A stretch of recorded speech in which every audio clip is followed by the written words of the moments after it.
तो नमस्कार दोस्तों, आई हो कि आप सब स्वस्थ होंगे, बेहतर हैं। तो हम हिंदी गद्य के पद खंड में छपनिए हम पढ़ रहे क्लास 12th की ओर।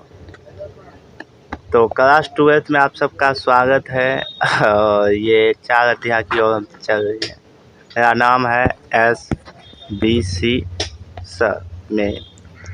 तो चलते हैं। एक छपनिए कहता है कि छपनिए के शीर्षक कविता कौन है। तो छपनिए के शीर्षक कविता कौन है, तो कौन है जी, हमने आपको बताए थे।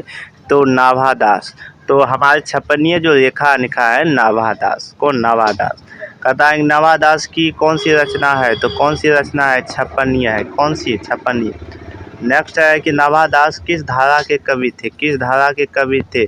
तो सत्य गुणों पाशक राम भक्त धारा के कवि थे। नेक्स्ट है कि नाभादास किसके समकालिक थे, किसके समकालिक थे, तुलसीदास के समकालिक थे। नाभादास का जन्म कब हुआ था, कब हुआ था, तो हमने आपको बताए थे नाभादास का जन्म जो हुआ था 1565 ईस्वी में हुआ था, 1565 ईस्वी।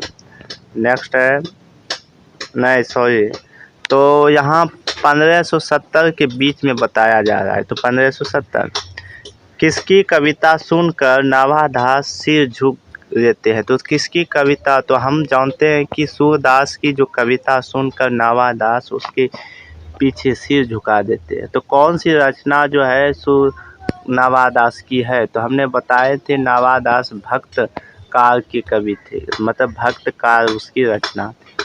नाभादास के अस्थायी निवास कहाँ था, तो कहाँ था, वृंदावन में। कहाँ था, वृंदावन। संपूर्ण भक्तमाला के छंद की व्यंजक है, तो कौन है, तो छपनिए है। क्या है, छपनिए। छपनिए कितनी पंक्तियों का स्कंद होता है, कितने अंग, तो 6 स्कंद होती है, 6 पदों। सूरसागर की कविता को सुनकर सभी क्या करते हैं, सभी क्या करते हैं, तो सभी सिर हिलाते हैं, सभी सिर हिलाते हैं। सुर कविताएं मुनि कौन कवि का अहंकार है, तो कौन है, अनुप्रास का। कौन है, अनुप्रास। कवि कवि किसमें भेद नहीं करते, तो किसमें, हिंदू और मुसलमान में भेद नहीं करते। नाभादास की जाति का एक वर्णश्रम खंडक किस कवि के छपनिए में किया गया है, तो कबीर के रूप में किया गया है।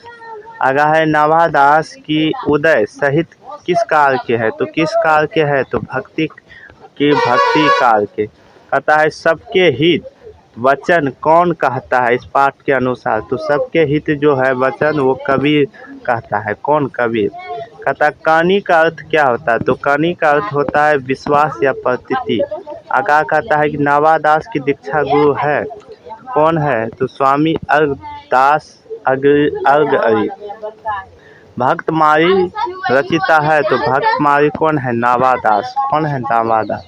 भक्तमाली के चरित्र की माला है, तो कौन है, तो भक्तमाला है। नेक्स्ट है नाभादास किसके शिष्य थे, तो किसके शिष्य थे, तो स्वामी अर्घदास के थे, अर्घदास के, स्वामी अर्घदास। कहता है कि कबीरदास किस शाखा के कवि थे, किस शाखा की, निर्गुण शाखा के कवि। नेक्स्ट है नाभादास किस काल के कवि थे, तो किस काल के कवि थे, तो वो एक भक्त काल के थे, भक्ति काल के। नाभादास के कविता किन 2 कवियों के बारे में है, तो कबीर एवं सूरदास के कवियों के बारे में है।